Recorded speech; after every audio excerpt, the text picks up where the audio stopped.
Grace is next up. Grace is in Athens, Georgia. Hi, Grace. Welcome to the EntreLeadership Podcast. Hi, Dave. Thank you for having me. Sure. What's up? All right. So I work as a manager for my parents in the family business. I've been here for about 6 years now. And my question is, how do I help my dad step back from the business and enjoy life? Okay. How old are you? 31. 31. How old is he?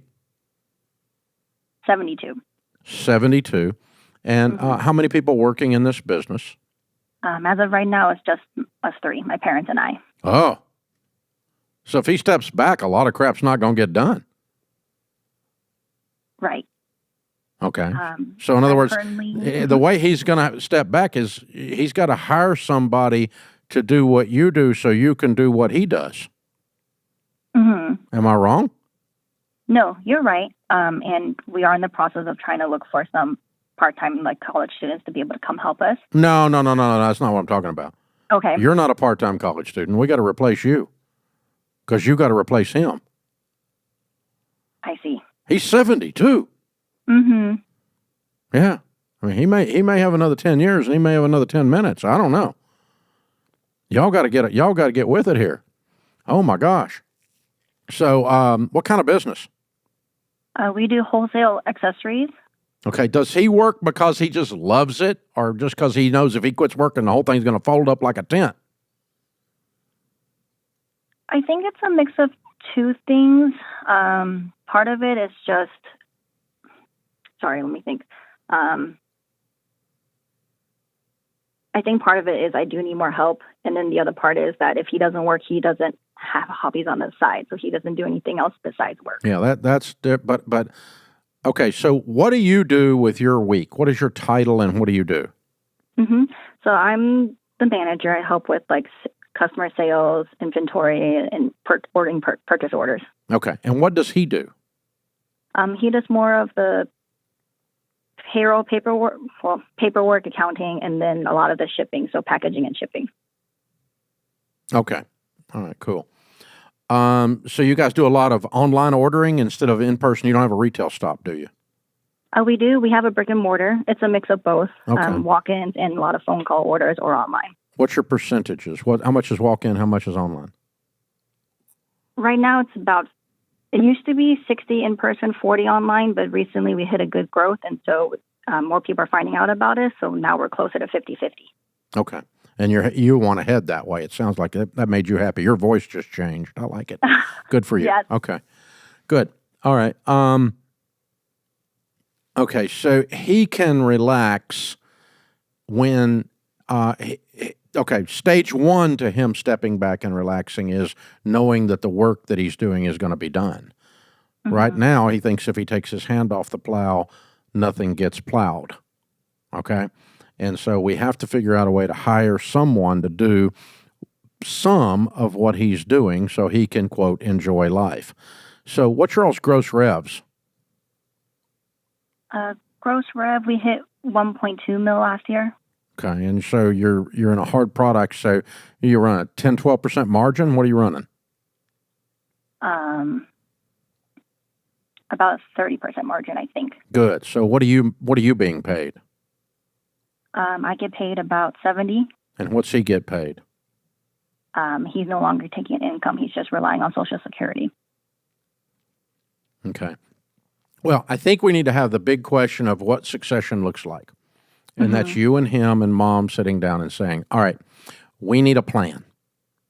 You tossing the keys to me as you fall back into the grave is not succession. Right. That's not going to work. Okay. By the way, all the data we have on family businesses, if that occurs, there's a high probability it fails. Mm-hmm. You can't make the transition that suddenly in the middle of grief. It's almost impossible to stay open. Okay. So you guys need a plan. You need to say, all right, in the next 36 months, by the time you're 75, we are going to do 1, 2, 3, 4 things. And I don't even care what they are. They're going to be obvious to you more than they are to me. But it sounds like we're going to replace what he does. Mm-hmm. He doesn't need the income. but he does like to be involved. Yes. So I don't care if he hangs around as long as he's not causing problems. But we need a succession plan that moves me into the role of president and owner over the next 36 months. And that succession plan also involves the hires that take the pressure off of you so you can go fishing for the first time in your life. Yes, that would be great. Yeah. And that's the way you talk about it. I don't want to steal this business from you, Dad, but I don't want this business, but I don't want to sit here and watch it go in the dirt because we didn't plan. That's bad stewardship. That's bad management. And so we're going to plan.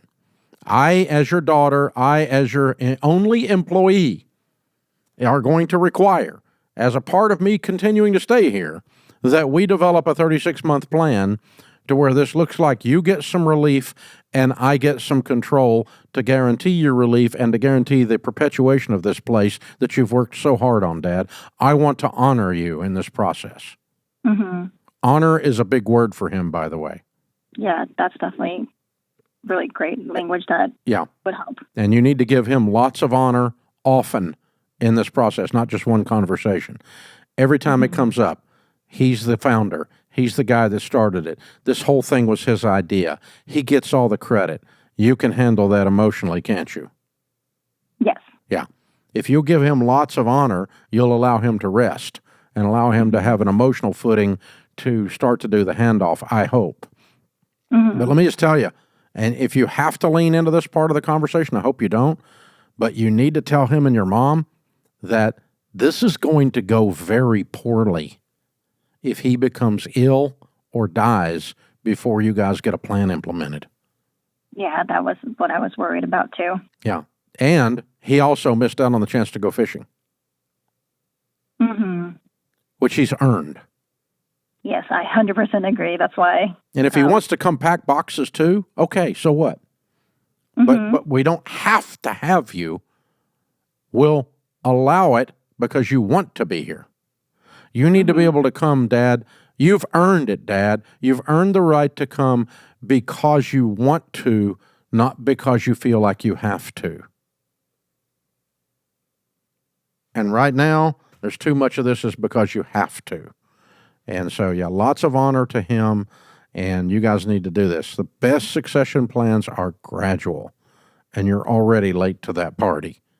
So 3 years is not gradual, but 3 years is as gradual as I can come up with right now. So you need to get with this, because you guys got to have this conversation like this week, like now, because I'm worried about you. I'm worried about him. I'm worried about your mom. What's going to happen in these situations? And what's going to happen with the transfer of the ownership in this business? And is there a will? And what's set up? Because this guy is a bootstrapper, and he's scrapped, and he thinks he's just going to be able to scrap for the next 20 years, and he's not. He's 72. 92-year-olds aren't scrapping much. Some of them do, but not many of them.